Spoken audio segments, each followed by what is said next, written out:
rassemblés, en supporters fiers et gonflés, venus de partout, des environs, Château-Gontier, Mayenne et Évron.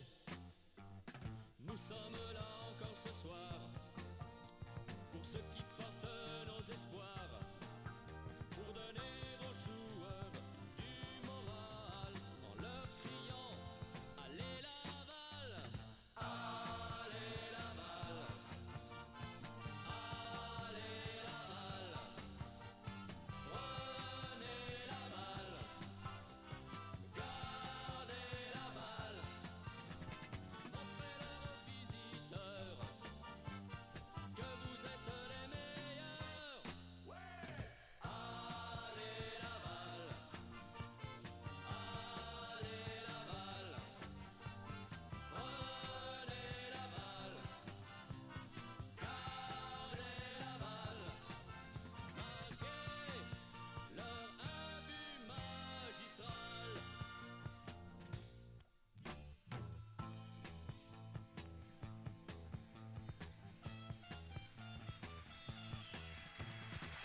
Ça y est, le but est marqué. Encore un, ce n'est pas le dernier. Nos coups de clairon et nos sifflets nous invitent à recommencer. Même si vous n'êtes pas les vainqueurs, nous resterons de bonne humeur. Car si parfois nous crions fort, à Laval en cet être sport. Allez Laval, allez Laval, prenez la balle, gardez la balle, montrez-leur aux visiteurs que vous êtes les meilleurs. Allez Laval, allez Laval, prenez la balle, gardez la balle. Vous êtes une équipe formidable.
Bonsoir à tous, bonsoir à tous, bonsoir à toutes. Salut Hugo. Bonsoir, bonsoir. Salut Hugo, comment tu vas? Bonsoir à toutes. Comment ne pas commencer l'émission sans souhaiter un joyeux anniversaire au héros lavallois Michel le millénaire. Bon anniversaire Michel, 90 ans. Mimi Ontel, comme dit Panchito Mexicano dans le chat. Salut, salut Hugo, comment tu vas? Bah ça va bien, et toi? Bah écoute, très bien, après une belle victoire à Vigneux de Bretagne, ça va super bien. C'est sûr que ça va mieux, hein. Tout de suite quand on gagne, on passe un meilleur week-end. C'est ça exactement. Bienvenue à tous ceux qui sont sur le stream. Vous êtes pour l'instant 7 parmi nous. On tient avec Hugo à remercier nos 70 followers. On est déjà 70 sur la chaîne. Ça nous fait énormément plaisir. Merci à tous. Et merci aussi aux nombreux lecteurs de nos articles. Vous êtes de plus en plus nombreux à lire nos articles sur le site Passion Tango. On vous en remercie. continuons à développer la communauté Stade Lavallois. N'hésitez pas à nous dire dans le chat si le son fonctionne bien. On a fait quelques réglages micro par rapport à la semaine dernière. Est-ce que vous entendez bien Hugo? Est-ce que vous m'entendez bien? Est-ce que le fond sonore n'est pas trop dérangeant? Normalement, ça devrait aller mieux cette fois. On ne devrait pas avoir de soucis techniques, on espère. Donc, normalement, on a fait quelques tests avant. Mm. N'hésitez pas à nous dire dans le chat. En attendant, Hugo, on va commencer comme chaque semaine par l'actualité. Ouais. L'actualité qui n'a pas été très riche cette semaine, mais on a quand même quelques choses à raconter. Euh, une surprenante décision en début de semaine qu'on a prise, c'est le licenciement de Sébastien Sergent, le préparateur physique. Oui, c'est ça, on en avait déjà parlé lors de l'émission précédente, hein. Le club a licencié Sébastien Sergent. Donc on va pas vous refaire l'info, hein. On a on sait très bien, enfin on sait pas justement, le club ne s'est pas justifié sur pourquoi il a été licencié. Par contre, les médias nous ont dit, que ce soit Ouest France ou le Mayenne, ils ont tous un peu des hypothèses. Les hypothèses, c'est que les résultats, ils payent un peu les résultats du club en ce moment, notamment le nombre de blessés qui quand même est assez élevé. Et là encore, on a perdu Johan Brun ce week-end, même si du coup il était plus préparateur physique, donc on peut difficilement le mettre sur son compte. L'autre hypothèse, c'est aussi que Sébastien Sergent s'entendait mal avec le reste du staff technique. C'est ce qui nous a été rapporté dans le Ouest France, si je ne dis pas de bêtises. Donc une mésentente qui serait aussi la cause probable des blessures à répétition. Et du coup, tout ça a mené à cette mise à pied. Mais le club, en tout cas en conférence de presse, a refusé de s'expliquer dessus. Plusieurs journalistes comptaient poser la question à Olivier Frappoli, mais Serge Marchetti à l'entrée de la salle nous a refusé de poser toutes ces questions concernant Sébastien Sergent, ce qui était dommage. Mais bon, on fait avec, comme on dit. On fait avec comme on dit, et puis donc le club a refusé de communiquer sur Sébastien Sergent, mais a fait une communication plutôt intrigante cette semaine. Il a communiqué sur son site internet sur les nombreuses blessures et sur l'indisponibilité des joueurs. Tu peux nous en dire un petit peu plus, Hugo? Ouais, bah c'est assez inédit, hein. Ce mercredi, donc le club a publié un article, une sorte de communiqué avec les blessés, l'état de l'infirmerie. C'est assez inédit parce que le club ne communique quasiment jamais là-dessus. Et on se demande, c'est quand même une sacrée coïncidence quand même que ce communiqué arrive après le licenciement de Sébastien Sergent. Je pense il y a quelque chose qui est lié à ça, mais en tout cas voilà, c'est quelque chose qui est complètement inédit. Le club communique très peu sur les blessés et cette fois ils ont choisi de le faire. C'est curieux. Bon, on apprend concrètement que qu'Antoine Cotreau, s'il a été fracturé du pied droit, alors c'est pas indiqué dans l'article, mais on l'a appris en conférence de presse, il devrait revenir d'ici un mois. Ça c'est bon à savoir. On apprend que Mohamed Ouada et Moussa Sao, Valentin Belon, Biard Dembélé, Yazid Aïnoujane et donc Antoine Cotreau sont toujours blessés, avec notamment l'état, donc les endroits où ils sont touchés et s'ils sont en cours de réathlétisation. Voilà concrètement ce qu'on apprend, mais ce que je vous disais, c'est qu'effectivement c'est vraiment curieux comme communiqué, surtout après cette éviction sans explication. Voilà. Oui, on a l'impression que le Stade Lavallois communique sur le licenciement de Sébastien Sergent en mettant en avant ses blessures, hein. C'est un petit peu le constat qu'on peut faire. Je ne sais pas ce que vous en avez pensé dans le chat de cette communication sur les blessures. On a souvent demandé, en tant que supporter, d'en savoir un petit peu plus sur les blessures des joueurs. Et là, ça arrive pile à ce moment-là, donc c'est assez surprenant. Mm. Voilà pour cette info blessure. Alors on va passer à l'actualité suivante, qui n'est pas vraiment une actualité, mais le calendrier du Stade Lavallois va être chamboulé dans les prochaines semaines à cause de la Coupe de France, ou grâce à la Coupe de France, peut-on dire. Donc le match, on sait déjà que le match de Lyon est reporté à mardi soir, et que le match de Coupe de France, il me semble, alors si je ne dis pas de bêtises, le match sera samedi à 14h. Mais on ne sait pas encore s'il sera à Saint-Philbert ou à Francis Le Bessert. Tu peux nous en dire un petit peu plus, Hugo? Je crois que tu as eu des infos sur Twitter par rapport au match, non? Ouais. Ouais, bah, les dernières infos, c'est que concrètement, ça devrait se jouer, c'est toujours pas sûr en fait, mais ça devrait se jouer à Saint-Philbert. Il faut savoir que cette année, du coup, la Coupe de France a été remaniée, c'est un tableau et non plus un tirage au sort. Et normalement, bah, les rencontres étaient prédéfinies, mais apparemment, la règle comment dire, de l'inversement, quand il y a deux divisions d'écart, c'est le club le plus faible, entre guillemets, qui reçoit, n'a pas été supprimée. Donc le tableau faisait que Laval devait accueillir Saint-Philbert, mais si la règle est toujours applicable, ce sera Philbert qui recevra. Sur Facebook, Saint-Philbert en tout cas dit qu'il devrait recevoir. ActuFoot nous confirme que ce serait Saint-Philbert qui reçoit. De même que sur l'équipe où le match est indiqué comme étant du côté de Saint-Philbert. Mais du côté du club, en conférence de presse, Olivier Frappoli a avoué qu'il ne savait pas du tout. C'est assez flou en fait, donc on devrait avoir la confirmation dans la semaine. Mais techniquement, ça devrait se jouer à Saint-Philbert. Techniquement, le match devrait avoir lieu à Saint-Philbert. On vous tiendra informé sur notre compte Twitter des avancées concernant cette affaire.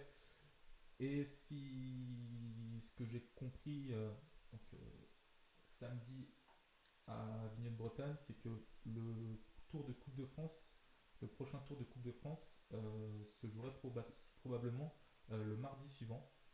Assez surprenant Ouais. d'après Serge Marchetti. Et le match de Cholet, du coup, qui devait se jouer samedi, serait reporté à plus tard. Donc on vous tiendra au courant de tout cela euh, dès que nous aurons les informations. Merci à tous d'être présents. Je vois bonjour à Sullivan, bonjour à Moulet, salut Frantix, Panchito. N'hésitez pas à réagir dans le chat à toutes les actualités et à tout ce qu'on peut vous dire. Euh, on va passer à une actualité suivante qui est plutôt surprenante. C'est pas vraiment une actualité, mais c'est que le Stade Lavallois fait parler de lui en Ligue 1 et par le biais d'un président. Alors, intervention assez surprenante. Est-ce que tu peux nous en dire un peu plus, Hugo? Ouais, alors je sais pas si vous avez vu cette vidéo passer, c'est Jean-Michel Aulas qui était interviewé. Alors je sais plus par quelle chaîne, pardon. C'est par Hmm. RMC Sport et par Mohamed Bouafsi, un journaliste de RMC Sport.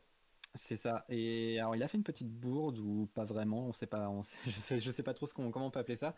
Mais en gros, il parlait du fait qu'au tout début, quand il avait repris les rênes de l'OL, le club avait un budget d'à peu près 2,6 millions, 2,6 millions euros, ce qui correspond à un budget national 2. Et en fait, il a dit, pour donner un exemple, il a parlé d'un budget national 2 comme Laval. Donc, on est cité par le grand Jean-Michel Aulas, si on peut dire ça comme ça, mais avec une erreur. Donc ça la fout un peu mal de se faire prendre pour un club de National 2, mais Ouais, on fait avec. c'est clair, surtout que plutôt récemment, le Stade Lavallois a refilé au Marseillais à l'Olympique Lyonnais, donc je pense que Jean-Michel Aulas devrait savoir euh, où nous sommes. Mm. Après, on a senti que quand même qu'il a dit le mot Laval, mais pas en entier, qu'il a Ouais, essayé de se rattraper. Donc, c'est vrai je que pense qu'il a senti la petite bourde arriver. On a vu d'ailleurs pas mal de réactions sur Twitter des supporters lavallois mm, qui, euh, qui en rigolaient. C'était plutôt amusant. Euh, c'est sûr qu'il voilà, vaut mieux en rire qu'en pleurer, quoi. c'est ça, exactement. Exactement, Hugo. Voilà pour les actualités. Est-ce que toi tu avais d'autres choses à ajouter peut-être? Concrètement, pas grand-chose. Alors effectivement, on a appris lors de la conférence de presse d'avant-match que Sauvage était absent la semaine dernière et c'était pas pour le mettre au repos. Enfin, oui et non, c'était pour le mettre en repos parce qu'il avait le Covid. Sachant qu'il l'avait déjà eu en début de saison. Il l'a rechopé, il était asymptomatique et le club craignait beaucoup que d'autres joueurs étaient touchés. Finalement, ce n'était pas le cas, heureusement d'ailleurs. Mais du coup, il est rétabli, il était sur le banc contre Vigneux et normalement, il n'y a personne d'autre qui a été touché, donc ce sera bon pour ça. C'est assez étrange quand même qu'il l'ait rechopé, qu'il l'ait rattrapé une nouvelle fois. Surtout que bon, les experts, entre guillemets, les médecins, on va dire, disent qu'il y a à peu près 6 mois d'immunité, donc on va dire que les comptes sont pas bons. Les comptes Mais, sont pas bons. Mais bon, mais c'est le Covid. On ne sait pas toute cette maladie. Et puis, du Oui, moment qu'il est asymptomatique, au moins, c'est déjà exactement, ça. Voilà. exactement. Alexis Sauvage va très bien. Je l'ai vu de mes propres yeux samedi. Et tous les joueurs ont été négatifs au test PCR puisqu'ils ont joué, ils ont joué, ils ont pu jouer ce match. Pedro nous dit que c'est 3 mois d'immunité de Covid-19, donc ça peut se tenir. Bonsoir Ouais, à Gelboug, bonsoir à Obélix, Frantix qui, il a chopé plusieurs fois le même truc, le syndrome Coob. Le syndrome Coob, je ne sais pas ce que c'est. Si tu peux nous expliquer, Frantix, dans le chat on aimerait bien savoir. et puis, Euh, comme dernière actu, je voulais vous parler d'un article que j'ai vu tout à l'heure. C'est un anglophone, alors je ne sais pas trop quelle profession il fait, mais en tout cas, il a décidé de lancer un blog sur les futurs talents en ligue inférieure, en basse ligue d'Europe. Et le premier article de son blog, c'est sur Jason Trey. Plutôt Donc c'est un surprenant. article assez, ouais, c'est un article assez intéressant avec plein de gifs, d'infographies sur ce joueur, qui est franchement très intéressant. C'est en anglais, donc voilà, j'adresse ça aux anglophones. C'est pas Donc, compliqué à comprendre non plus, honnêtement. Il n'y a pas ouais. de mots très compliqués. J'ai vu que Frantix avait réagi en anglais en commentaire.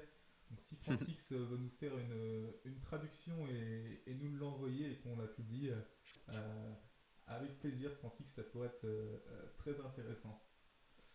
Voilà, et si jamais vous voulez voir l'article, on l'a retweeté sur notre compte Twitter, donc n'hésitez pas à aller voir et à nous follow si c'est pas déjà fait. Ma petite promo. Très bien. Ben, merci Hugo pour les actualités. Euh, on va passer à ce qui peut nous intéresser et nous intéresser, c'est le match du week-end. Le Stade Lavallois jouait son sixième tour de Coupe de France à Avenue de Bretagne.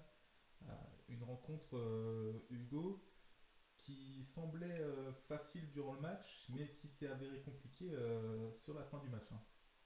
C'est ça, le match était très maîtrisé, honnêtement, c'est ce qu'on a vu sur Facebook en tout cas, et toi tu étais sur place, mais nous on l'a vu sur Facebook. C'était une rencontre maîtrisée, avec pas mal d'occasions, Vigneux qui n'arrivait pas à atteindre les derniers mètres de notre surface, et surtout beaucoup d'occasions sur coup de pied arrêté notamment, qui auraient pu se révéler décisives. Mais encore une fois, des actions, des occasions un peu vendangées, entre guillemets, qui ne donnaient rien. C'est un peu le point noir. On se crée les occasions, on n'arrive pas à les convertir. Olivier Frappoli l'a dit après le match, c'est effectivement, ils auraient dû marquer plus de buts. Seulement 2 buts avec toutes les occasions créées, c'était assez peu au final. Et effectivement, sur les 5 dernières minutes, alors à la 84e minute, Vigneux marque un but. Et on sent qu'ils ont été poussés par ce but, hein. Et puis il y avait les supporters aussi qui étaient à l'extérieur du stade, évidemment. Les supporters, il y avait une centaine de supporters qui étaient là pour pousser encore plus, pour faire le 12e homme, hein, on peut le dire. C'était compliqué sur ces 5 dernières minutes, on a eu très peur, mais au final, sachant qu'en plus, hein, je rappelle que avec cette Coupe de France cette année, il n'y a pas de prolongation, ça aurait été les tirs au but direct. Mais les Tangans ont tenu, ils ont tenu bon. Et résultat, 2-1, une qualification pour le 7e tour. Donc c'est tout ce qui compte, on va dire. Surtout que très honnêtement, la prestation était assez maîtrisée, hein. C'est vraiment les 5 dernières minutes où on s'est fait Mm. peur, quoi. On va revenir un petit peu plus tard là, sur la composition, sur le groupe et sur les notes des joueurs, sur les performances individuelles. Je vois qu'on me demande de mettre plus fort mon micro. Est-ce que là c'est mieux? N'hésitez pas à me dire. Je vais essayer de parler un petit peu plus fort sinon. N'hésitez pas à me dire si c'est mieux. Est-ce que vous entendez un fond sonore plutôt gênant? Du coup, vu que j'ai fait quelques réglages, euh, on va essayer plus fort encore. Ah, je vais essayer plus fort, mais le problème c'est que si je mets plus fort, je pense que vous allez entendre un fond derrière qui va être assez embêtant.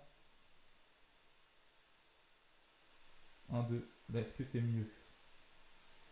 N'hésite pas, Hugo, à me faire un retour aussi Ouais, de moi tout. je t'entends plus fort en tout cas, donc ça c'est bon. Après, j'ai pas le stream en même temps, donc je peux pas savoir, mais de mon côté, je t'entends vraiment plus fort, ouais. Ouais, là-dessus, vous devez m'entendre plus fort. Est-ce que vous entendez un bruit gênant en arrière-plan? Puis on va continuer ensuite ce stream.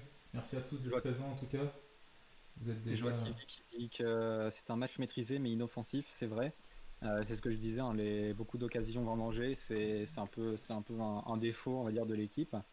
Mais de ce côté-là, en fait, c'est ce qu'on peut dire, un match solide en défense et on était offensif, mais sans réussir à concrétiser quoi, les occasions. Ouais. Là, apparemment, il faut juste se rapprocher du micro. Et il faut savoir que je suis déjà très très proche du micro. Je ne peux pas me rapprocher plus. On va essayer un Je sais petit pas peu si... comme ça. Attends. Ouais, je sais pas si tu peux le redresser ou quoi, je sais pas si ça peut changer, mais ouais. Est-ce que là c'est mieux comme ça? On va faire. Hop. Apparemment c'est mieux. Super. Ok, on va parler comme ça. On va essayer de se débrouiller comme ça. Euh, Ouais, un match du coup plutôt maîtrisé. On va revenir sur les choix de Frappoli sur ce match, puisqu'il y a eu des choix importants qui ont été faits. Il y a un match mardi en championnat, donc il a fallu faire tourner. On reviendra sur les prestations individuelles plus tard. Je vois que dans le chat, ça parle déjà de Boudjema, de Silla. Donc on va parler de ça un petit peu plus tard. Alors, pour ce match, du coup, Frappoli avait fait appel à un groupe plutôt cohérent. On a envoyé le retour de Dembélé. Euh, il a mis au repos Jason Trey et Robinet. Et on a vu la première apparition du coup dans le groupe de Simba Koli, un groupe, euh, un groupe qui ressemble à celui de la semaine dernière. Euh, voilà pour le groupe. Et une composition assez surprenante. Il a fait tourner Frappoli, surtout en attaque.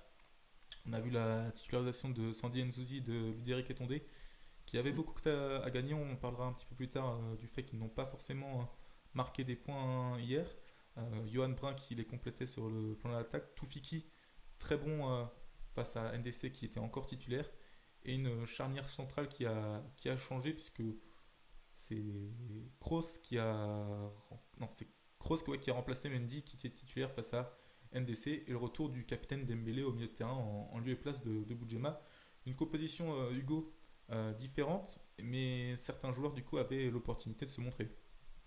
C'est ça, bah, la composition, on pouvait s'y attendre, hein. Olivier Frappoli l'a dit en conférence de presse, c'est que effectivement il y a deux matchs qui vont s'enchaîner, hein, avec la rencontre et le déplacement à Lyon, une rencontre importante, et il tenait à mettre au repos certains joueurs en vue de ce match de championnat, qui est un peu plus important quand même que ce match-là. Donc une composition intéressante qui a permis à certains joueurs de gagner du temps de jeu et des points. D'autres ont eu du temps de jeu mais n'ont pas marqué de points. Je pense par exemple du coup à Etonde et à Nzuzi. Toufiki par contre lui il a encore une fois fait une bonne prestation pardon, en tout cas. Et puis oui, le retour après de Dembélé en titulaire et capitaine, c'était intéressant aussi. Et Mandanda aussi, deuxième match titulaire. Donc on parlera pas enfin on peut parler évidemment de la grosse boulette qu'il a fait sur le but de Vigneux, mais dans l'ensemble on va dire que c'était un match, une composition avec des joueurs qui ne sont pas titulaires en championnat, quoi. Donc c'est logique qu'ils soient titularisés lors de cette rencontre, et on peut s'attendre aussi à ce que la semaine prochaine, le week-end prochain, on ait à peu près cette même composition. Ouais. Alors, on va revenir un petit peu plus tard sur les prestations individuelles. Je vais vous inviter dès maintenant à venir sur le Discord, ceux qui veulent réagir, nous donner leur avis sur le match et puis sur la composition, sur le groupe de Frappoli. On vous attend dès maintenant sur le Discord, n'hésitez pas à intervenir. On voit que vous êtes de plus en plus nombreux à nous suivre. Ne soyez pas timides, nous ne mangeons personne. Nous sommes ici entre nous, entre supporters du Stade Lavallois pour échanger. N'hésitez pas à venir. Pour l'instant, il n'y a personne dans la salle d'attente. Je vois que Gbook est dans l'onglet général. On va faire ça petit à petit. Moi, je vais peut-être faire un petit résumé de ce que j'ai pensé du match, vu que j'étais sur place, Hugo. Vas-y, vas-y. Un match qui a démarré plutôt tranquillement. On a été en danger une fois sur coup de pied arrêté. Donc d'ailleurs, les deux fois où on a été en danger durant le match, c'est sur coup de pied arrêté. Puisque Vigneux a ouvert le score à la 9e minute par le numéro 9, d'ailleurs qui a inscrit le but de Vigneux en fin de match. On s'est mis en danger sur coup de pied arrêté, puis ensuite On a maîtrisé tout le match, une possession de, pour moi, plus de 80%, des occasions en veux-tu, en voilà. Ce qui a pour moi fait tourner le match, parce que je sentais qu'on commençait à patauger et ça commençait à devenir compliqué. Et c'est bien qu'on ait marqué en début juste avant la mi-temps. C'est l'entrée de Derwinter qui pour moi a fait beaucoup de bien à l'attaque lavalloise. Brun qui une nouvelle fois blessé ralentissait un petit peu le jeu et la vitesse et la percussion de Ta ont fait beaucoup de bien. On l'a vu sur le premier but. Et puis une deuxième mi-temps où Vigneux n'a pas mis le ballon une seule fois dans le camp lavallois, à part sur le but et dans les 5 dernières minutes. Donc on aurait pu marquer plus tôt, plus de buts. C'est ce qu'a reproché un peu Frappoli de conférence de presse dans sa réaction d'après-match. Mais match encore solide, match encore, comment dire, euh, sérieux. On a vu des tours de Coupe de France les années précédentes où il n'y avait pas la même intensité, pas la même envie de jouer. Et un petit peu des joueurs qui étaient là un petit peu nonchalants. Donc là, c'est ce qu'on voit pas. Donc c'est plutôt intéressant, plutôt encourageant. Et on peut pas dire que les joueurs n'ont pas fait le travail sur ces 2 tours de Coupe de France. On en reviendra un petit peu plus tard pour le débat. Est-ce qu'il y a du monde, Hugo, pour venir parler du match sur Discord? Est-ce que tu vois Je du vois qu'il y a monde? Facebook dans le général, j'imagine qu'il n'a pas vu la salle d'attente. Dans le doute, on va le faire venir et puis Ouais, s'il ne veut et pas puis voilà. intervenir, il n'interviendra pas. Hop, Alors, bonsoir Gbook, est-ce que tu nous entends? ah, je ne sais pas s'il veut. Alors, Oui, vous Bonsoir m'entendez? Gbook, on t'entend. bonsoir. Comment vas-tu? Très bien, très bien, très bien. Alors attends, je vais juste quitter. Vous m'entendez? On Toujours? Ouais, t'entend. Est-ce que, toujours. est-ce Ok, que tu peux parler je un vous petit entends peu bien. plus fort ou pas? Est-ce que c'est possible? Oh, ouais, je vais rapprocher mon micro, Ouais, c'est je très bien vous comme entends ça. bien. Là, c'est très bien comme ça. Ok, parfait. Bon, bah, bonjour à tous. Et puis, merci à Passion Tango déjà pour tout le travail et cette émission qui est super bien. Ah, merci, merci à Euh, toi. par, rap- Merci. par rapport au match, j'ai regardé et j'ai écouté France Bleu Mayenne en parallèle. Oui, c'était maîtrisé. Pour moi, c'était maîtrisé. Après, j'ai toujours trouvé du jeu un peu lent, surtout en première mi-temps. Enfin, on s'en sort bien quand même avec le but de Ta, Mm. qui a fait quand même beaucoup de bien avec son entrée, enfin, il a pas mal percuté, etc. Donc c'était pas mal, mais ouais, comme en championnat, ouais, beaucoup de jeux lents. Dembélé, je pense qu'il ralentit beaucoup trop le jeu. Et ils en parlaient justement à France Bleu Mayenne et j'étais plutôt d'accord avec eux sur le fait que on a l'impression que dès que Dembélé joue, enfin, c'est pas mal de passes en retrait, pas mal de passes latérales, etc. Donc j'aimerais bien en championnat voir la paire Silla ou Gemma, rien que pour voir ce que ça donne et voir si le jeu est un peu plus dynamique, je vais dire. Et puis, sinon, par rapport aux attaquants, un peu déçu aussi sur Etondé. Il a été assez hésitant, je trouvais. Et il a été sorti assez tôt d'ailleurs. Mm. Donc voilà, je pense qu'il a un peu raté sa chance, même s'il en aura d'autres avec tous les blessés. À voir sur le match de Lyon mardi.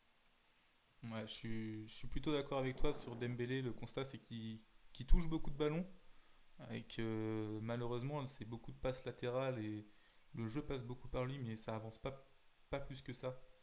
Et je pense que si Ervinta rentre pas en jeu, si Johan Brandt se blesse pas, je pense qu'on rentre à Mm. la mi-temps avec un 0-0 et on doute encore plus. Parce que je l'ai senti sur le but, pas vraiment d'explosion de joie, mais un soulagement quand même sur le banc Tango et de Frappoli qui voyait que son équipe pataugeait un petit peu. Et sur ce que tu dis sur Attendez, c'est vrai que il a du mal un petit peu à concrétiser les occasions, les actions qu'il a et à être dangereux. Alors, certes, sur le premier but, c'est lui qui frappe et ça revient sur tard. Il a eu quelques occasions aussi. Mais on sent qu'il n'a pas encore l'impact nécessaire pour faire la différence. Après, il est encore jeune, je pense que c'est encore un petit peu tôt pour le juger. Toi, Ouais, c'est sûr, oui. qu'est-ce que tu as pensé de Nzouzi, qu'est-ce que tu as pensé de Silla? Moi, j'ai trouvé Silla très intéressant. Qu'est-ce que tu en as pensé, toi? Nzuzi, je vais pas trop en parler pour ne pas m'attirer les foudres des tweetos, mais non, mais pareil, Nzuzi, ben, son match est raté pour moi. Hmm. Après, il jouait pas dans la. Enfin, pour moi, c'est plus un ailier qu'un attaquant. Enfin, on se retrouve toujours avec le même problème. Pareil, Brun jouait sur l'aile, Nzuzi devant. Je pense pas que Ouais, ce soit vraiment son poste. C'est plus un joueur de percussion. d'ailleurs, je comprends pas Euh, ce choix de Frappoli, pardon, excuse-moi. Je comprends pas trop ce choix non, de Frappoli à chaque fois de mettre Brun sur un côté. Je trouve que c'est pas du tout son poste et qu'il apporte rien sur un côté. Il est obstiné là-dedans et c'est un petit peu compliqué de le faire jouer sur le côté. Vas-y, je te laisse terminer sur. non, non, ouais, je suis d'accord avec toi. Brun, ouais, il a pas. Bon, il est assez technique, mais pour moi, ouais, il a pas trop les qualités pour jouer sur le côté. Silla, j'avoue que je ne l'ai pas trop vu. Au milieu, c'était surtout Dembélé qui touchait les ballons. Silla, il jouait assez haut de ce que j'ai vu, mais j'avoue que ça m'a pas sauté aux yeux. Enfin, sa prestation m'a pas beaucoup marqué, en tout cas. Mais j'aimerais quand même le voir titulaire là, sur Lyon, voir ce que ça donne. Euh, donc voilà. Après, sinon, par rapport au match en lui-même, j'ai noté aussi encore et toujours beaucoup de corners et de centres ratés. Enfin, Hmm. si on regarde le nombre de centres qu'on a eu, le nombre de centres au troisième poteau, le nombre de centres derrière le but, enfin, c'est incroyable à ce niveau-là. Et pour aussi réagir avec ce que disait Frappoli, enfin, oui, on a eu beaucoup de maîtrise, mais je trouve qu'on n'a pas eu tant d'occasions que ça au final. Bon, il y a leur gardien qui a fait un ou deux arrêts, mais enfin, pour moi, enfin, après, je pense qu'on a beaucoup géré aussi, mais on n'a pas eu non plus 10 Hmm. occasions de but, quoi, C'est par int- rapport au niveau de l'équipe en face. c'est intéressant parce que tu dis par rapport au coup de pied arrêté, au coup franc en corner, puisque on marque quasiment jamais sur ces phases arrêtées depuis le début de la saison. Et j'en parlais pendant le match avec Anthony Brulez qui présente l'émission sur France 3, je sais plus comment s'appelle l'émission. Une semaine en ballon. En ballon. Ouais, c'est ça, Semaine en ballon. j'en parlais avec lui durant le match et on avait le même constat que les corners jouaient comme ça à deux et le nombre de centres loupés, c'était pas croyable pour une équipe de notre niveau et avec l'ambition qu'on a. Donc, faut vraiment travailler ça pour moi. Alors, je sais pas si c'est les joueurs qui n'ont pas les capacités pour, mais j'en peux plus de ces corners joués à deux qui, une fois sur deux, tu reviens dans ton camp. T'as un corner qui peut être dangereux et là, tu reviens dans ton camp, c'est insupportable. Ouais, bah c'est le gros problème de la saison pour moi. Enfin, il y a 2 ans, on marquait beaucoup de buts sur corner, notamment avec Dembélé, Mm.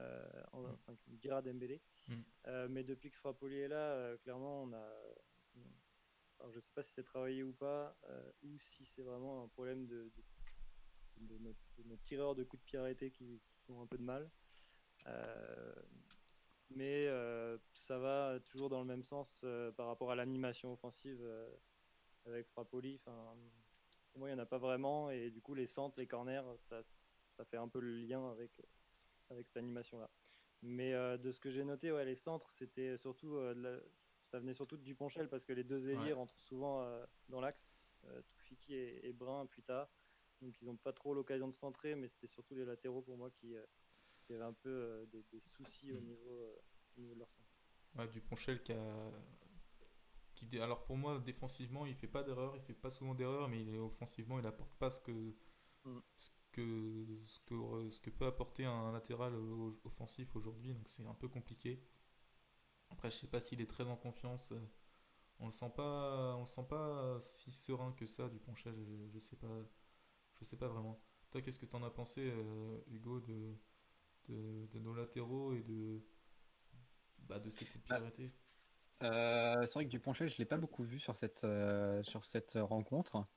Après, j'ai quand même noté qu'il y avait des bons centres, enfin, des bonnes incursions toujours. J'ai l'impression que les latéraux, pour les incursions, ils y arrivent plutôt bien, mais c'est effectivement le problème des coups de pied arrêtés qui est vraiment catastrophique, on peut le dire, hein, même si je trouve qu'en soi, les corners, alors quand ils sont tirés directement, sont bien tirés, les coups francs aussi, Le problème en fait c'est la finition. Je pense vraiment que c'est la finition et pas vraiment la création des occasions qui elle est plutôt correcte, satisfaisante on va dire. Ouais.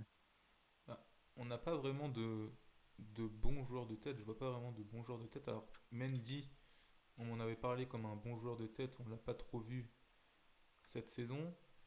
Et Mm. après, il faut dire qu'avec le départ de Robic, on a perdu un tireur de coup de pied arrêté qui était plutôt très bon. Et on n'a pas vraiment de vrais tireurs de coup de pied arrêté cette saison. On a Ouada qui là est blessé, mais sinon, niveau qualité de coup de pied arrêté, c'est pas non plus exceptionnel, je trouve. C'est pour ça que l'arrivée de Sim Makoli peut être intéressante parce que c'est quand même un grand gabarit, il fait 1m85 et je sais pas s'il a un bon jeu de tête, mais il peut nous apporter quelque chose sur ce secteur-là, sur les coups de pied arrêtés, je pense. Ouais. Dans la surface, il peut faire la différence, à mon sens. À voir dans les prochaines semaines, du coup. Mm. Ah, merci Gbouk pour ton intervention. Est-ce que tu as quelque chose à ajouter peut-être? Non, ce sera tout. J'attends vos réactions et puis celles des autres viewers aussi. Ouais, on va attendre les autres viewers. On va noter tous ensemble chaque joueur de ce match parce que je n'ai pas fait les notes dans l'article dans la voiture. Je commençais à en avoir un petit peu marre. Mais on va noter tout ça. Bah, merci Gbouk et puis bonne fin d'émission à toi. Genre, on a eu pas mal de réactions dans le chat. Obélix qui nous parle d'un jeu lent, mais je pense qu'ils ont joué avec beaucoup de réserve, avec respect de l'adversaire sans trop se livrer. Peut-être pour éviter les blessures tout en faisant ce match. C'est vrai que c'est une hypothèse qui peut se comprendre, effectivement. C'est vrai que le problème des blessures est assez impressionnant, assez inquiétant surtout. Je pense que oui, effectivement, ils avaient des réserves, hein, c'est sûr. Ils jouent avec de la réserve. Mais ils sont quand même procuré pas mal d'occasions et malgré tout, Johan Brun s'est blessé. Euh, on espère que c'est pas trop grave, mais apparemment, c'est quand même les ligaments du genou gauche. Donc c'est pas la même blessure qu'il avait eu, hein, c'était le genou gauche aussi, mais c'était une fracture du ménisque. Là, c'est les ligaments qui sont touchés. Donc voilà, de ce côté-là. Mais effectivement, oui, ils ont peut-être joué avec des réserves et aussi pour se préserver pour le match contre Lyon. Il y a certainement ça qui a joué aussi, hein, c'est sûr. Ouais, et puis surtout que les terrains en Coupe de France sont plutôt des terrains assez gras. On l'a vu que le terrain se détériorait assez vite Ouais, durant ce ouais. match. Et quand tu vois que Brun se blesse au bout de 20 minutes, et même pendant un moment, j'ai vu Ta boiter, je me suis dit, aïe, Mm. s'il y en a un autre qui se pète, là, ça va être compliqué. Donc peut-être qu'ils ont joué un petit peu sur la réserve, mais ça s'est pas non plus senti, c'était pas si flagrant que certaines années. Ouais. Je vois Pedron qui nous parle d'un trio Silla, Boudjema, Toufiki, pointe haute, cela serait super. Je suis assez d'accord, c'est vrai que d'un côté, oui, Dembélé, je pense qu'il il ne devrait plus être titulaire, en tout cas en championnat. Et Silla Boudjema, ça peut faire une bonne paire avec Toufiki. Toufiki peut nous apporter des bonnes choses, ça c'est sûr. Donc il y a moyen d'en faire quelque chose de bien, je pense. Et ben en parlant de Toufiki, transition toute trouvée, on va passer au tango du match. Vous avez élu sur Twitter tango du match Toufiki avec plus de 53% des voix. Euh, on va peut-être prendre quelqu'un en vocal pour parler de Toufiki, pour parler de ces deux matchs. Euh, on a Ouais, tout. si quelqu'un se manifeste. Si quelqu'un. Et n'hésitez pas à venir en vocal pour nous parler. Je vois dans le chat Obélix, Kivi, Pedron, si vous voulez venir dans le chat, dans le Discord plutôt, pour nous parler de Tofiki. Toi, qu'est-ce que tu as pensé de la prestation de Tofiki? Deux buts en deux matchs de Coupe de France, c'est plutôt intéressant. Et pour la deuxième semaine d'affilée, élu tango du match. Ouais, c'est très encourageant. Je ne sais pas si Frappoli compte le titulariser en championnat, mais ça peut être une bonne doublure en tout cas, et peut-être même un bon titulaire. Il faudrait voir ce que ça donne en championnat, honnêtement. Peut-être pas contre Lyon, parce que Lyon est quand même un match important, mais il peut nous apporter des choses, ça c'est sûr. Il va nous apporter des choses. Mm. C'est c'est certain, ouais. Je Ah, vois qui vit dans le chat qui nous parle, qui nous dit Brun qui se blesse, est-ce objectivement une mauvaise nouvelle pour le jeu? Alors pour le jeu, je sais pas, mais c'est une mauvaise nouvelle pour le secteur offensif qui est quand même assez touché par les blessures. mm.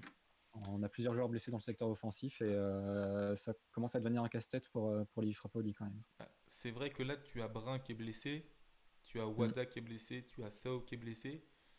Alors, il y a Robinet qui a de l'expérience, mais là, tu vas te retrouver avec Simba Koli, 19 ans, il me semble, 20 ans. C'est ça, 19 ans. Nzouzi, qui est encore, on va dire jeune, mais qui est encore jeune. T'as Etondé, qui est jeune. Et t'as Taha, qui est aussi un jeune joueur. Mm. Est-ce qu'on va pas manquer là un petit peu d'expérience en attaque? Alors c'est bien la jeunesse, hein, moi je trouve ça bien de miser sur les jeunes.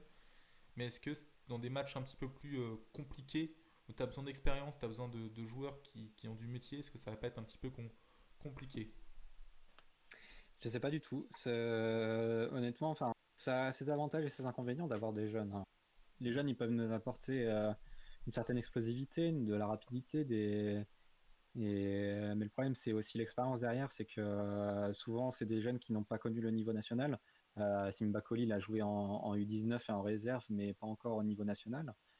Maintenant, c'est sûr que ça a ses avantages et ses inconvénients. Je pense que ce qui nous manquait à Laval sur cette première phase du championnat, c'était vraiment au niveau de la finition. Et peut-être que les jeunes à ce niveau-là pourront nous apporter quelque chose. Ouais. On verra par la suite de la saison qu'est-ce qui va se passer pour l'attaque lavalloise. Je vois qu'on a David dans la salle d'attente. On va peut-être prendre David pour nous parler de Toufiki, pour nous parler du match. Allez, David qui est un habitué euh, de l'émission, est-ce qu'aujourd'hui son micro va marcher? Salut David, est-ce que tu nous entends? Ah, tu as, tu as, on va essayer. Mais... tu as remis David. Salut David, est-ce que tu nous entends? Est-ce que tu peux activer ton micro, enlever tes écouteurs si tu en as, ou les mettre? La dernière fois, ça avait très bien marché. Alors, en attendant David, on va passer au.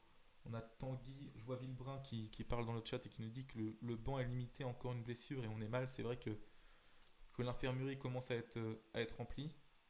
Ça va être compliqué pour la suite si elle se remplit et surtout que les matchs vont s'enchaîner. La Coupe de France, championnat, le mois de février va être un mois très compliqué au niveau calendrier. Et on sait que souvent le Stade Lavallois, c'est dans ces périodes-là que ça se complique niveau résultat. Donc on va voir par la suite.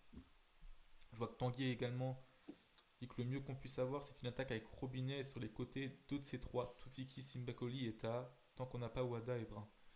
C'est vrai que nos jeunes dynamites sur le côté, Ta et puis Simbakoli qui a un profil un peu différent. Je sais pas si toi qui étais à la conférence de presse d'Olivier Frappoli avant le match, si tu as pu en savoir un petit peu plus sur le profil de Toufiki, de Simbakoli, pardon. Sim McCauley, bah, c'est ce qu'il disait, c'est que c'est un attaquant de surface. Frappoli avait qualifié d'attaquant de surface. C'est-à-dire qu'il va plutôt attendre les occasions et lui, c'est plus un sorte de buteur, si je puis dire, que de créateur d'occasions, comme pourrait l'être Robinet, par exemple. Donc, c'est un profil qui manquait à Laval. Et en tout cas, voilà, il l'a répété, Frappoli, c'est que c'était une opportunité hein, du président lui-même, Philippe Jean, qui avait proposé ce joueur à Frappoli.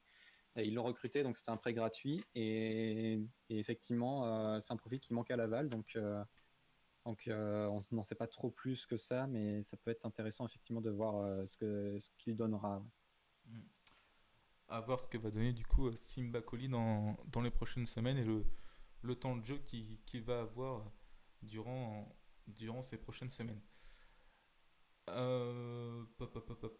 Ouais, Tanguy nous dit ouais, donc Simba Koli conviendrait plus dans un 4-4-2. Ouais, moi je le vois plus Simba Koli jouer avec un autre attaquant autour de lui, qui tourne autour de lui et en tant que pivot puis renard des surfaces. C'est ça, il disait à Sim McCauley qu'il était habitué à jouer dans des 4-3-3, mais qu'il n'avait pas de difficulté à jouer dans des 4-4-2 aussi, ouais. Mm. À voir dans les semaines qui arrivent du coup. On va passer aux notes des joueurs du coup, vu qu'on n'a pas mis de notes dans notre article de, de la semaine et du match. Je sais pas si David nous entend, s'il peut Ouais, parler. Ah, si, je vous entends à première vue. Salut David, comment tu vas? Ouais, bonsoir, tout va bien. Bonsoir Hugo, bonsoir Bonsoir. Simon, bonsoir les auditeurs. Eh Ouais, effectivement, je voulais intervenir sur un petit peu l'effet Toufiki du moment. Je vous rejoins hein, sur pas mal de choses. Ça peut être la bonne surprise de ce mercato s'il confirme. Je dis bien s'il confirme parce que remontons les choses dans son contexte. On vient d'affronter Notre-Dame d'Angers R1, Vigneux R2. On est quand même assez loin du niveau affiché en championnat national.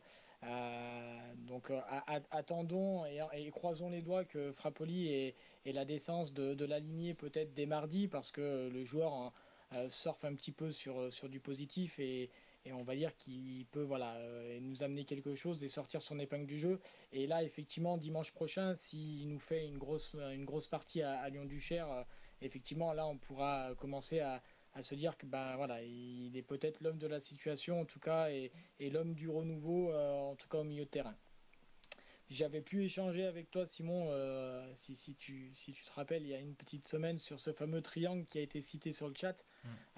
Effectivement, là, il y a franchement quelque chose à faire. Alors, certes, hein, on est tous des entraîneurs, on veut tous remplacer Frappoli, mais j'ai l'impression qu'il y a franchement, voilà, il faut donner les clés du camion à ce triangle-là parce que défensivement, Silas c'est costaud. Saratis, c'est un gabarit qui est intéressant, c'est un gabarit qui a toutes les caractéristiques propres du championnat national. À côté, Boudjema, qui est un joueur avec un bagage technique assez intéressant, peut-être le plus intéressant du groupe. Et puis voilà, ce fameux Sabri Toufiki, s'il peut confirmer ce qu'il est en train de nous montrer, à savoir aller vite de l'avant, de la percussion, bon dans le jeu de passe et pourquoi pas nous apporter voilà, ce plus offensivement qui nous manque cruellement aujourd'hui parce que on a quand même du mal à exister la partie adverse et encore plus dans la surface de réparation. Il ne faut pas se leurrer, c'est quand même assez tiré par les cheveux le peu d'occasions qu'on a et on n'est pas très souvent dangereux, en tout cas les vendredis soirs sur FFF TV. Ouais, Toufiki qui pour moi est un vrai meneur de jeu et qui peut débloquer des situations. J'ai vu que dans le chat nous dit que si Toufiki n'est pas titulaire mardi, il ne jouera jamais, il ne peut pas faire mieux pour gagner sa place. C'est vrai que moi je trouverais ça surprenant que Frappoli ne fasse pas appel à lui euh, mardi. Je sais pas s'il sera Mm. titulaire dès le début de match, mais on ne l'avait pas vu dans le groupe depuis très longtemps déjà, Toufiki, donc on va suivre ça avec attention, mais moi je le mettrais titulaire pour, pour qu'il confirme et puis pour aussi surfer sur sa vague. On sait que des joueurs en confiance, euh, ça peut être très intéressant. Je suis d'accord avec toi aussi, David, sur le fait qu'il ne faut pas s'enflammer non plus. C'est deux matchs face à des R1 et R2 et on va voir le vrai test, ça va être mardi en championnat. C'est ça, c'est ça. Mais n'empêche que ça peut être la bonne pioche du mercato. Et même s'il est chez nous hein, depuis octobre, on ne l'a pas trop vu. Mm. Il a souvent été 17e, il a souvent été hors du groupe. Maintenant, je pense qu'effectivement, comme tu dis, il a franchement une carte à jouer. Et ça peut être la bonne surprise de ce début de saison. C'est ça, là, je pense clairement. En championnat, il était souvent hors du groupe, le 17e homme. Là, cette fois, il devrait avoir sa place dans le groupe, cette fois, c'est certain. Peut-être pas titulaire, effectivement, mais au moins sur le banc, je pense, parce que sinon, je comprendrais pas vraiment, quoi. À moins qu'il se soit blessé, mais ça, c'est autre chose, ça. On va éviter de parler de mauvaises nouvelles. Mais j'espère vraiment qu'il sera dans le groupe, ouais. Ouais. Après, à voir aussi ce que Simba Koli peut donner. À première vue, il est un peu à court de forme. J'espère il sera rapidement opérationnel. Ouais, pourquoi pas ces deux joueurs-là qui nous redonnent un petit peu de l'allant et pourquoi pas du tout Fiki pour Simba Koli qui marque. Ouais, ça peut être pas mal aussi à voir. On peut faire un peu de spéculation, mais laissons-nous le droit de rêver. C'est ça. Ben, on verra tout ça du coup mardi. Et d'ailleurs, pour vous prévenir, mardi soir, on se retrouvera normalement directement après le match pour réagir avec vous en direct à cette prestation lavalloise. Donc mardi soir après le match, on se retrouvera ici pour débriefer tous ensemble ce match. Si tu veux bien, David, tu peux rester avec nous. Tu peux rester avec nous. On va noter les joueurs un par un avec le chat et puis tu vas pouvoir nous dire un petit peu ton avis sur la prestation des joueurs. Je sais pas si tu as regardé le match de ton côté. Ouais, alors j'ai pas vu la première, j'ai vu que la seconde, Simon. Je serais peut-être pas très objectif, à moins que la première mi-temps soit une copie conforme de la seconde, je sais pas. Mais s'il y a quelqu'un qui a vu la partie, les 90 minutes, autant lui laisser la parole, ce serait Et plus ben, judicieux. tu vas rester avec nous pour le moment. Et puis si quelqu'un veut venir dans la salle d'attente et prendre la parole, on l'accueillera volontiers. On va commencer par Overmandanda qui était titulaire pour la deuxième fois consécutive, qui n'a pas eu qui n'a eu rien eu à faire pendant 80 minutes et puis qui a commis une petite erreur, ou plutôt une grosse erreur sur le deuxième but.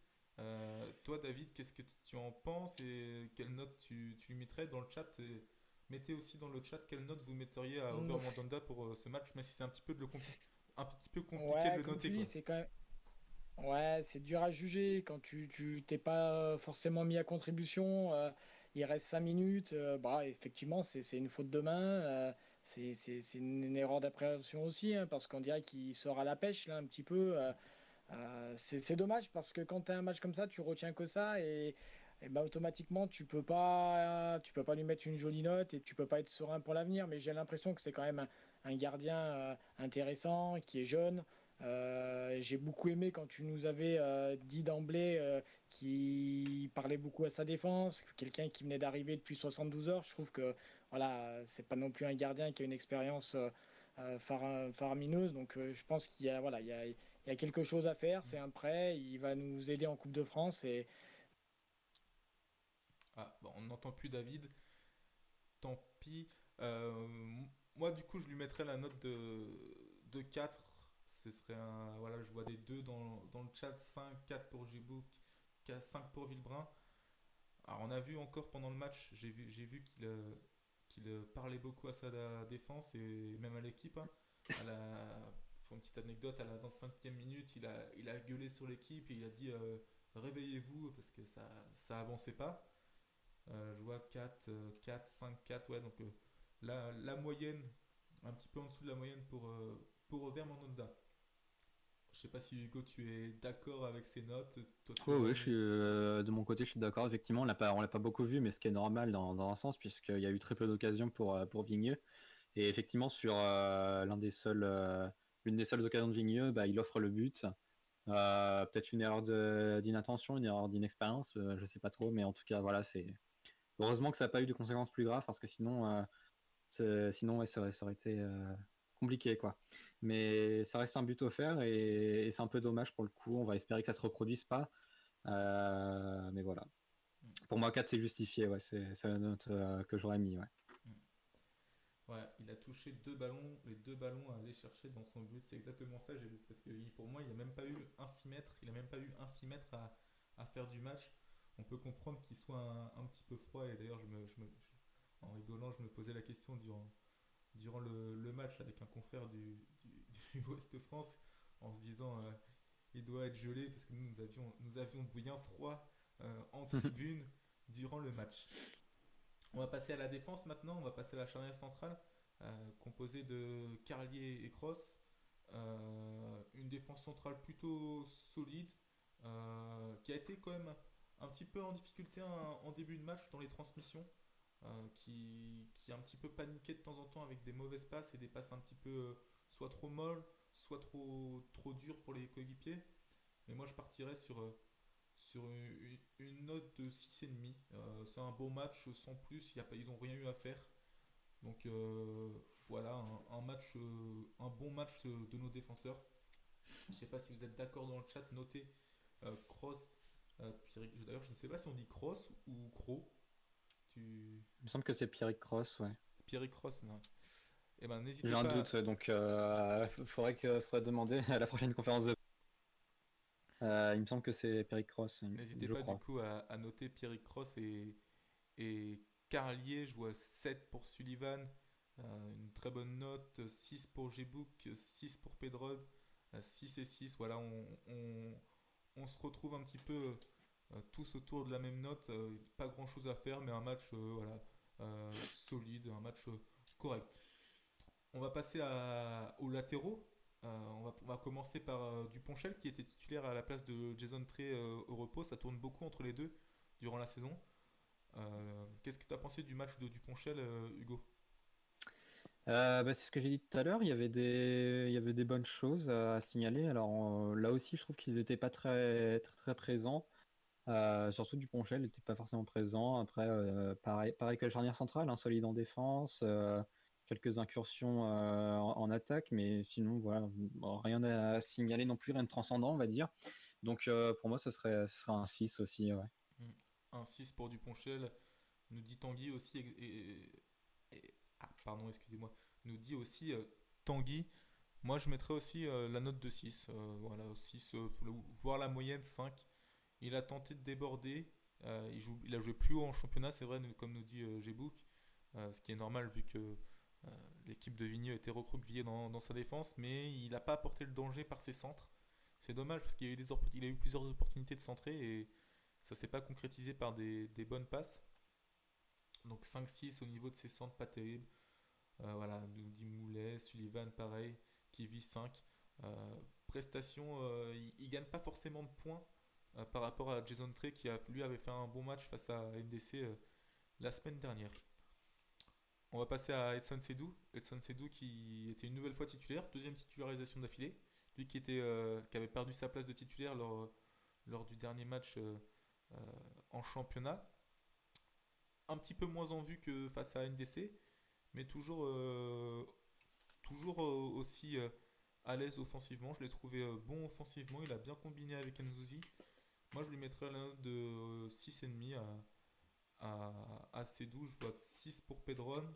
Toi, qu'est-ce que tu as pensé du match de Cédou et qu'est-ce que tu penses de ces deux matchs? Alors, certes, c'est des Régional 1, mais qui peuvent peut-être le remettre en confiance. Lui qui, ces dernières semaines, a été placé 2 fois en défense centrale à cause de blessures et qui a été en difficulté. Non, ouais, pour le retour dans son poste, pareil, ça a été solide, mais c'est vrai que sur ces matchs-là, on peut pas vraiment juger grand-chose, parce que c'était deux équipes qui n'ont pas eu beaucoup d'occasions, donc forcément la défense n'a pas eu beaucoup de travail à faire. Mais en tout cas, sur le peu qu'on en a vu de sa part, c'était solide. Donc un retour à son poste de prédilection qui est bon, quoi. Voilà, il y a pas grand-chose à signaler, malheureusement. Heureusement, d'ailleurs, plutôt, c'est mieux quand une défense n'a pas beaucoup de travail à faire. Donc pour moi, ouais, en 6, 6,5, ouais. Ouais, ouais. 6, je vois 6, je vois Seman qui découvre, excellent, belle initiative. Merci Seman d'être présent. N'hésite pas à follow la chaîne, ça ferait énormément plaisir de nous soutenir et bienvenue, installe-toi confortablement et n'hésite pas à venir sur le Discord aussi si tu veux réagir à l'émission. Je vois Edson solide, je trouve un petit 7. Voici notre Seman nous dit Pedron. Salut à Pérobinet qui vient de nous rejoindre. Vous êtes 23 spectateurs en ce moment. Merci à tous d'être présents. On va passer au milieu de terrain maintenant. Un homme qui a fait son retour hier après-midi, c'est le capitaine Aliou Dembélé. Qu'est-ce que tu as pensé on en a parlé un petit peu tout à l'heure. Qu'est-ce que tu as pensé de sa prestation?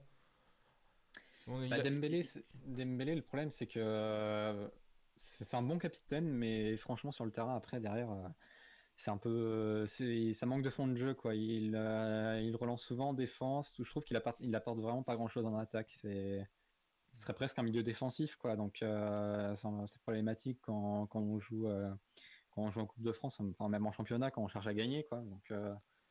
Ouais, Donc ouais, mais ça reste un bon capitaine après, je trouve quand même. Mais je pense que d'autres joueurs peuvent être de bons capitaines aussi. Et il faudra peut-être voir. J'espère qu'il sera pas titulaire en championnat, quoi. J'espère que Frappoli l'a titularisé juste pour lui redonner du temps de jeu. Parce qu'honnêtement, je pense qu'on a de meilleurs milieux à aligner, je trouve. c'est ce que nous disait J'ai bouclé Rome tout à l'heure. Moi, je trouve qu'il ralentit énormément le jeu.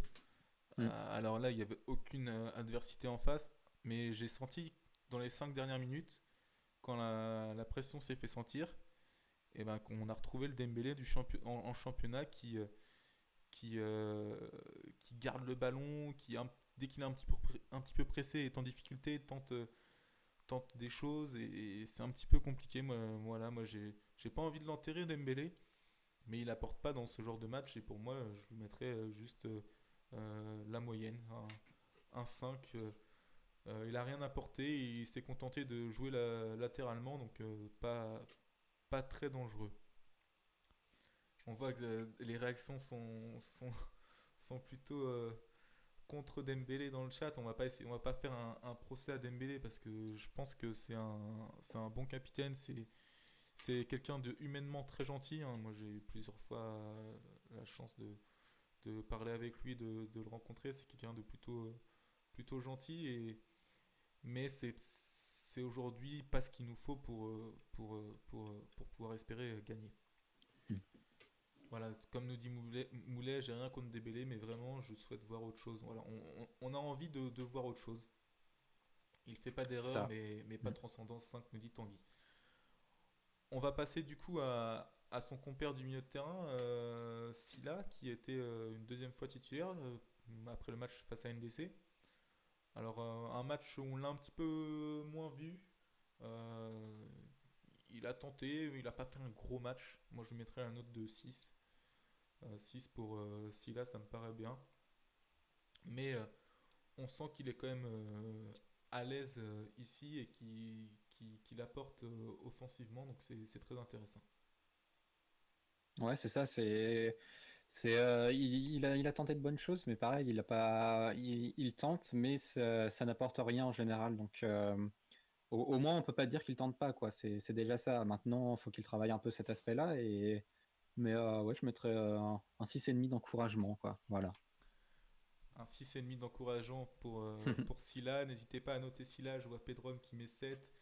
Je vois Francis qui dit joueur ou crush. Quand on dit t'es un garçon gentil, c'est pas très bon signe. C'est vrai que c'est pas très bon signe. Voilà pour Dembélé. Merci Francis pour ton intervention. On va peut-être passer du coup à Toufiki qui a été élu homme du match par vous, les supporters du Stade Lavallois. On va pas revenir sur sa prestation. Un but, des bonnes percussions, un bon jeu vers l'avant. Et on sent que quand il prend le ballon, il peut se passer quelque chose à tout moment, hein, Hugo. Ouais, c'est ça. Il a une certaine, comment dire ça, une certaine explosivité. Enfin, j'aime pas trop ce terme en fait, mais c'est le seul terme qui me vient à l'esprit. En tout cas, il sait créer les occasions et il arrive à les convertir parfois. Puis je trouve qu'il est assez, ouais, il est percutant, il apporte beaucoup de choses, il apporte de belles choses surtout. Et ouais, je pense que c'est un bon joueur. Il a le niveau pour devenir un très bon joueur maintenant s'il arrive à être un peu plus constant. Mais en tout cas, sur ces deux matchs-là de Coupe de France, c'était très intéressant. Maintenant, il faut vraiment voir ce que ça donne à un niveau de championnat national, quoi. Mais en tout cas, c'est encourageant, ouais. On verra donc mardi s'il est titulaire ce que ça donne. Moi, je lui mettrais du coup la note de 7,5. Un petit peu moins en vue que face à NDC. Après, c'était un petit peu plus compliqué offensivement. Il y avait moins d'espace que face à NDC, mais un 7,5. Je vois 8 pour Sullivan, 7,5 pour Pedron. Jean Toufik, l'homme adulé contre un R2 et qui sera dézingué peut-être en N1. Je ne pense On pas à n'espère pas. Robinet. Je pense, je pense qu'on a tellement pas entendu parler de Toufiki, c'est un petit peu la hype du moment, et je pense que les supporters du stade ne seront pas forcément très exigeants euh, avec lui. Tanguy qui nous donne la note de 8, donc relativement des bonnes notes pour Toufiki qui a encore gagné des points. On va passer à Johan Brun. Alors Johan Brun, on va pas pouvoir le noter, il n'a pas assez joué, je pense, pour Ouais, être ouais, noté. ouais. Mais on va noter Ervinta. Ervinta qui a fait une très bonne entrée, qui a été percutant, qui a apporté du danger. Euh, Qu'est-ce que tu as pensé de son entrée et qu'est-ce que tu penses en général de son début de parcours avec le Stade Lavallois qui est arrivé, on le rappelle, il y a maintenant un mois et demi. Bah, je trouve que quand il est entré, il a porté, enfin, l'attaque s'est modifiée complètement et puis voilà, il a amené un but, il a marqué un but, donc oui, on peut pas dire qu'il a pas été influent sur ce match. Et clairement, je pense aussi qu'il a beaucoup de choses à nous apporter, comme Tsoufiki, hein, en championnat. Enfin, j'espère juste que ça se confirmera en championnat, mais franchement, oui. On sent qu'il s'est intégré à l'équipe et c'est sûr que il a un certain talent. Il a beaucoup de talent même et en attaque, il est assez bon. Donc à voir, à confirmer en championnat, peut-être contre Lyon, sûrement même, vu que je vois mal Frappoli peut aligner d'autres que lui et Robinet à la limite. À voir ce que ça donnera, mais ouais, je pense qu'il a des bonnes choses à nous apporter. Ouais. Ouais, je suis d'accord avec toi. Moi, je l'aurais mis homme du match. D'ailleurs, j'ai voté pour lui en tant qu'homme du match. Il influence les votes. Bourrage Pour, des urnes. oui, ce n'est pas ma voix qui changera énormément. Et j'ai le droit de voter. Je suis aussi comme vous tous, nous sommes des supporters du Stade Lavallois. J'avoue que Nous j'ai aussi avons, voté non, j'avais voté pour Toufiki, je crois, ouais, comme moi, homme du match. j'ai voté pour Ta. Je lui mettrai la note de 8. Pour moi, c'est lui qui a changé ce match. S'il ne rentre pas dans ce match, le match est beaucoup plus compliqué que ça. Je vois des très bonnes notes, 7 toujours décisif, bon 7,5 pour Ta, nous dit Tanguy Villebrun, nous dit 7, Moulet un peu plus exigeant, 6,5, qui vit 7,5. Chez Bouclerum 8, c'est lui qui change le match. Bonne pioche Ta, nous dit Upper Robinet. Voilà, donc on est plutôt d'accord. Euh, et Frantix qui continue toujours les blagues dans le chat, il ne s'arrête jamais, qui nous parle de URSS FM. Nous ne sommes pas encore l'URSS FM, Pas encore. Frantix. Pas encore, ça pourra arriver si tu continues. On va passer Ah là là. au prochain joueur. On va passer à Ludovic Etondé. Alors Ludovic Etondé qui a eu un match plutôt compliqué, qui n'a pas eu beaucoup de ballons et qui quand l'a eu l'a beaucoup perdu et ne l'a pas forcément bien utilisé. C'est ça, et ton idée sur ce coup-là, il a pas vraiment apporté grand-chose malheureusement. Il été remplacé à la 63e minute à l'heure de jeu en gros, hein, et un remplacement plutôt justifié pour moi. Donc ouais, c'était un match compliqué pour lui. J'espère juste que ça va pas trop comment dire, affecter sa confiance, parce que je pense quand même qu'il a des choses à nous apporter sur ce match-là. C'était compliqué. Voilà. Dommage pour lui. À voir si ça continue comme ça ou non. J'espère quand même qu'il se montrera un autre visage lors de prochains matchs. N'hésitez pas à réagir dans le chat sur Etondé, c'est un joueur très intéressant pour moi. Il est encore jeune, il va progresser, mais je sais pas si on ne met pas un petit peu trop d'espoir sur lui. Euh, on l'a un petit peu encensé dans une période où le Stade Lavallois Ouais. peinait quand même offensivement. C'est lui qui était un petit peu l'arbre qui, euh, qui cachait la forêt. Donc ouais, 4,5 nous dit Tanguy, 4 pour Etondé. Il faut qu'il prenne de l'expérience, nous dit Pedron. Ouais, pareil, moi je lui mettrais la note de 4 pour son match. Il n'a pas été assez décisif, il n'a pas converti le peu d'occasions qu'il a eu. On va passer au dernier joueur qu'on va noter. On va noter Sandy Nzouzi. Alors, je sais que c'est un joueur qui fait débat, Sandy Nzouzi. Qu'est-ce que tu as pensé de son match? Il a eu de nombreuses occasions. Je crois qu'il a tiré 4 ou 5 fois au but. Et puis il a loupé le but du 3-1 en toute fin de match. Match compliqué pour Sandy Nzouzi qui ne gagne pas forcément de points sur ce match. Ouais, comme Ntonde, c'était assez compliqué sur ce match. Effectivement, la balle du 3-1 qui aurait pu nous faire du bien et il l'a raté. Je crois que c'est pas la première fois qu'il rate une grosse occasion de but. Il me semble que contre Angers, c'était la même chose. Peut-être que je confonds le joueur aussi, hein, c'est possible, parce qu'honnêtement, je n'ai pas une très bonne mémoire à ce niveau-là. Mais en tout cas, oui, il avait une grosse occasion. C'est pas si grave que ça, on va dire, quand même, mais c'est dommage. Et ouais, il a eu pas mal d'occasions qui n'ont pas donné grand-chose. Donc là encore, là il perd plutôt des points, alors que contre Angers, il me semblait il était plutôt bon, intéressant. Mais je pense pas qu'en championnat il sera titularisé ou même appelé dans le groupe. Je pense pas. Moi, je suis, Peut-être parce que si, peut-être pas avec les blessés quand même. Mm. Mais Moi, ouais. je suis assez mitigé sur Nzouzi quand même. Comme vous le dites dans le chat, il se crée beaucoup d'occasions. Alors ça, c'est intéressant parce qu'il tente.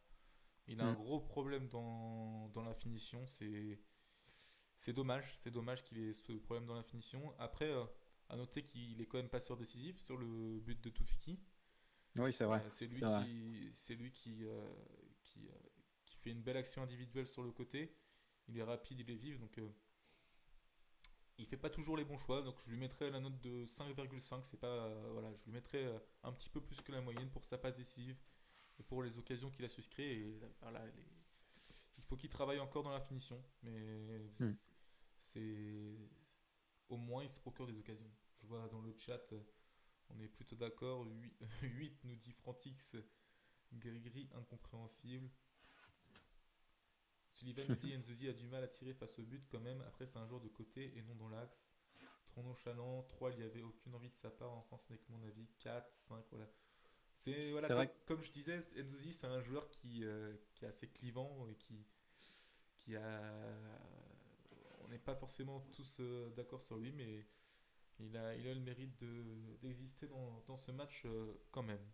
C'est ça, il faut rappeler qu'il dispose d'un banc de sortie. Il y avait 2 clubs qui étaient intéressés, les pistes ont été abandonnées, hein. Il veut partir, donc peut-être que ça joue aussi sur ses performances, hein. Je pense que ça joue sur ses performances. Et il devrait quitter le club à la fin de saison, donc il est forcément peut-être un peu moins impliqué que s'il était clairement intégré dans le groupe, hein, je pense. Ça doit jouer, hein, sûrement. Voilà, c'est tout pour les notes. Merci à tous d'avoir réagi hein, dans le chat avec nous pour noter les joueurs. On continuera peut-être sur ce format les prochaines fois pour les prochains matchs de Coupe de France. On mettra pas les notes et puis on fera les notes avec vous et puis on pourra faire ça exactement aussi mardi après le match de Lyon, donner les notes ensemble. AP Robinet qui nous dit Sergent, quelle note Sergent non noté, absent pour licenciement. Voilà. Il avait une dispense. Il avait une dispense, voilà. Dispense pour Moulet Sergent. qui dit que Créteil était intéressé. Oui, Créteil est intéressé et le FC Fleury 91 aussi, mais si je dis pas de bêtises, les 2 pistes ont été abandonnées. En tout cas, on n'a pas de nouvelles de ce côté-là et je pense que les 2 clubs ont abandonné. Fleury, ça peut se comprendre, effectivement, il joue pas. Et Créteil, on n'a pas trop d'infos là-dessus, mais ils ont abandonné aussi normalement la piste. Ouais. On va terminer l'émission par un petit débat et voilà, pour parler d'un sujet tous ensemble. Si vous souhaitez réagir, venez sur le Discord. Hugo va remettre le lien du Discord. Merci à tous encore d'être présents. Je vois que vous êtes 21. N'hésitez pas à follow la chaîne, à follow notre compte Twitter si ce n'est pas déjà fait. Euh, et voilà. Et puis à partager nos articles aussi, hein. On a de plus en plus de vues sur nos articles. On vous en remercie parce que c'est du travail et ça fait Ouais. plaisir, d'être remercié de la sorte. Merci à tous. On va passer un petit débat, un petit thème voilà, sur ces 2 matchs de Coupe de France. Venez nous dire ce que vous en avez retenu, ce que vous avez retenu de ces 2 matchs. Qu'est-ce que pour vous il faut retenir de ces 2 matchs? Et on peut aussi parler d'un autre sujet. Est-ce que pour vous, ça va pas être compliqué de jouer sur 2 tableaux, Coupe de France, Championnat? Est-ce qu'il faut vraiment se concentrer sur la Coupe de France à 100%? N'hésitez pas à venir sur le Discord pour réagir.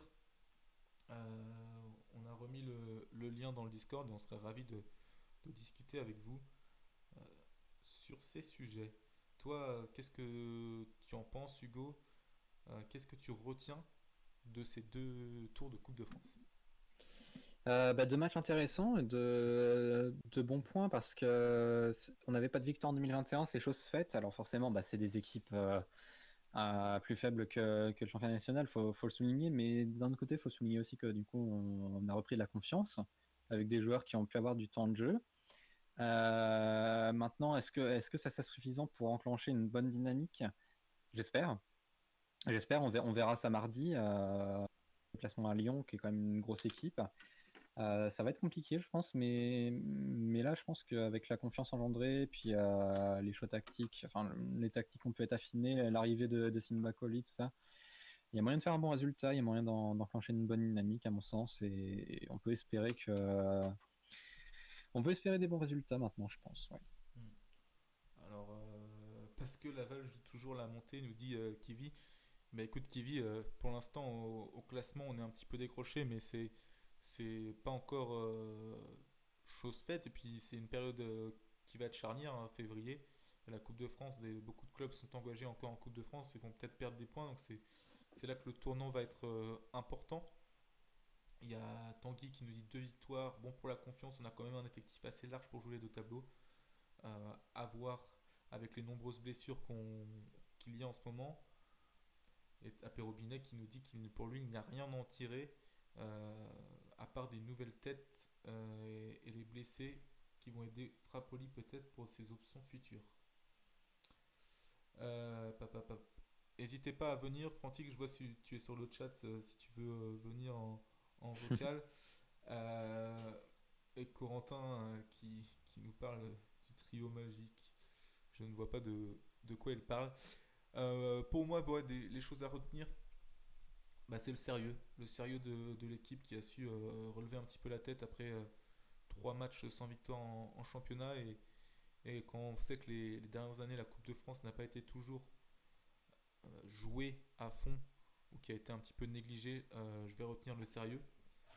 Je vais retenir des joueurs qu'on a vus et qu'on a redécouverts. Alors, certes, à confirmer en championnat, mais pour moi, Toufiki a été intéressant.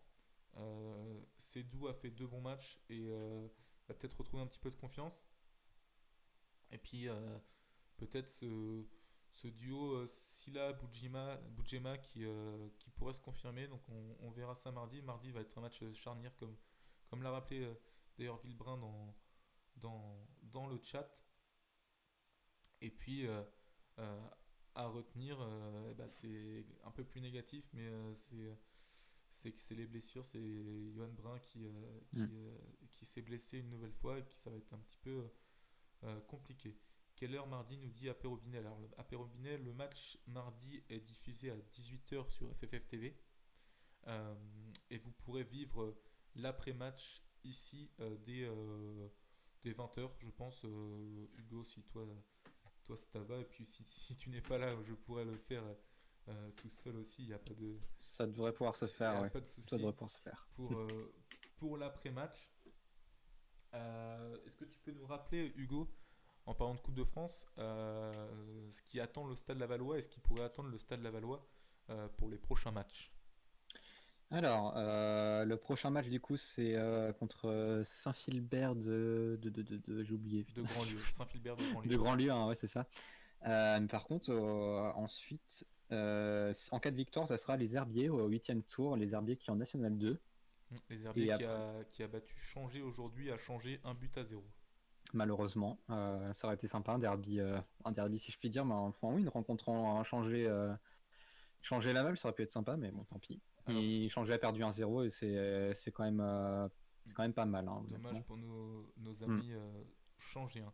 Je vois qu'Apé Robinet nous dit, et Philbert, rappelons que c'est à domicile. Alors, Philbert, Apé Robinet, si tu n'étais pas là en début de stream, mais ce n'est pas encore confirmé que c'est à domicile. Rappelle-nous pourquoi, Hugo. C'est pas à domicile parce qu'effectivement, c'est un tableau cette année. Hein. C'est pas un tirage au sort, c'est un tableau, la Coupe de France. Mais apparemment, la règle de l'inversement qui fait que quand il y a 2 divisions d'écart, c'est le club avec la division la plus faible qui reçoit, n'a pas été supprimée. Donc ça voudrait dire que Saint-Philbert devrait recevoir. Ça reste inconfirmé hein, parce que c'est un peu flou. La règle n'a pas été supprimée, donc normalement ça va être ça. C'est Saint-Philbert qui devrait recevoir. Mais ça reste à confirmer au cas où. En tout cas, du côté de Saint-Philbert, sur leur Facebook, ils annoncent bien qu'ils devraient recevoir au conditionnel. ActuFoot nous confirme, eux, que c'est bien Saint-Philbert qui recevra. De même que l'équipe qui, sur leur site, montre bien que c'est Saint-Philbert qui va recevoir. Mais ça reste à confirmer, on devrait en savoir plus dans les prochains jours, je pense, à la prochaine conférence de presse. Donc sûrement demain d'ailleurs, vu que le match est mardi, on devrait en savoir plus, ouais. Et s'il y a qualification face à Saint-Philbert, le match euh, contre les Herbiers se déroulerait aux Herbiers en Vendée. Mhm. Voilà pour les C'est bien infos. ça.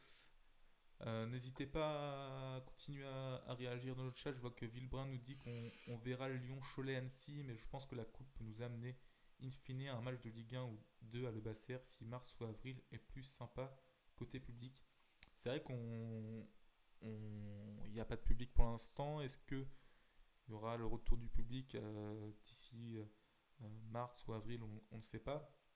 Mais ça pourrait être sympa de continuer l'aventure et de, pourquoi pas, s'il y a la réception d'un gros club, les jouer à domicile et devant un public, on ne sait pas, ça va être compliqué pour moi, mais on peut toujours rêver. C'est important de continuer à espérer et à rêver.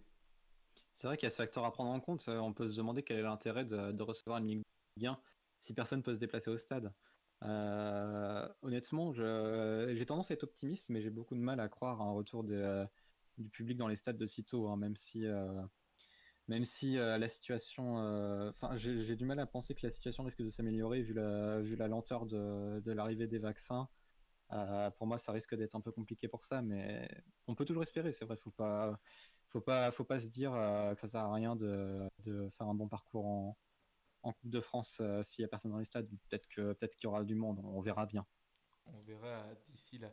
Il y a Frantix qui nous dit: Tu nous racontes ton dernier déplacement aux Herbiers, Simon. Alors, non, je ne vais pas vous raconter mon dernier déplacement aux Herbiers. Et il est un petit peu flou, à vrai dire, Frantix.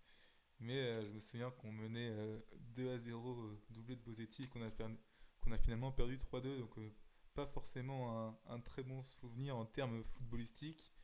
Mais en termes de déplacement, oui, très bon souvenir, les Herbiers. On ira tous au Stade de France, ne vous inquiétez pas, nous dit Pedron. On peut toujours espérer, Pedron, peut-être qu'un jour.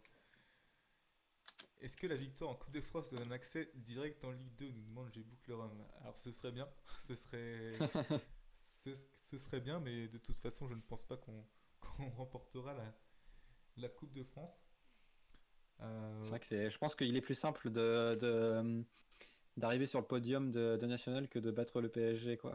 Par contre, si on gagne la Coupe de France, ce qui ne devrait pas arriver, on pourrait rejouer la Coupe d'Europe. C'est vrai. Frantix nous dit flou, un oubli de lunettes sans doute. Exactement, un oubli de lunettes, Frantix. Tu vois, là, d'ailleurs, j'ai oublié mes lunettes, je vois tout en flou ce soir. Voilà, je pense que vous n'avez pas forcément d'autres réactions sur ce thème. On va pouvoir arrêter là. Ça fait déjà 1h23 qu'on est ensemble. N'hésitez pas, si vous avez des questions dans le chat, à les poser. On est là avec Hugo pour y répondre. Toujours. Un petit mot pour la fin, Hugo. Qu'est-ce que tu as envie de dire?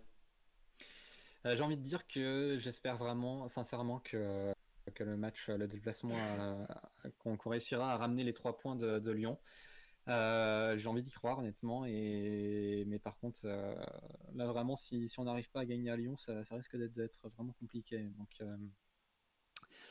Donc j'espère un bon résultat à Lyon. En tout cas, on sera là mardi pour voir ça. Et puis voilà, on espère que ça se passera bien, ouais. On espère. Lyon, c'est dernier, c'est ça, nous dit Aperbinet. C'est vrai que Lyon est dernier du championnat et n'a plus gagné depuis longtemps. On est réputé pour relancer les équipes en difficulté, donc il va falloir C'est bien le problème. éviter cela mardi. Euh, Moi, je tenais à une dernière fois vous remercier d'être encore si nombreux présents. On ne se rend pas compte, mais vous êtes 20 spectateurs et tourner à une moyenne de 20 spectateurs pour une émission comme celle-ci, c'est vraiment incroyable. J'espère qu'on va continuer à grandir tous ensemble. Il y a des nouveautés qui vont arriver petit à petit. On va essayer de se développer et de vous donner encore plus de contenu, plus d'informations durant cette saison et les saisons à venir. N'hésitez pas à partager notre Twitter, nos articles, à tweeter sur La l'émission, rediff aussi, la ouais. rediff. Pour le soutien, ce serait énorme. Et puis on va continuer à avancer tous ensemble. Et puis voilà, pour terminer l'émission, on va souhaiter une dernière fois, on va mettre une petite musique et on va souhaiter une dernière fois un joyeux anniversaire à Michel Le Milinaire, grand acteur et très grande icône du Stade Lavallois. Joyeux anniversaire Michel Le Milinaire et merci à tous pour votre soutien. Bonne soirée à tous.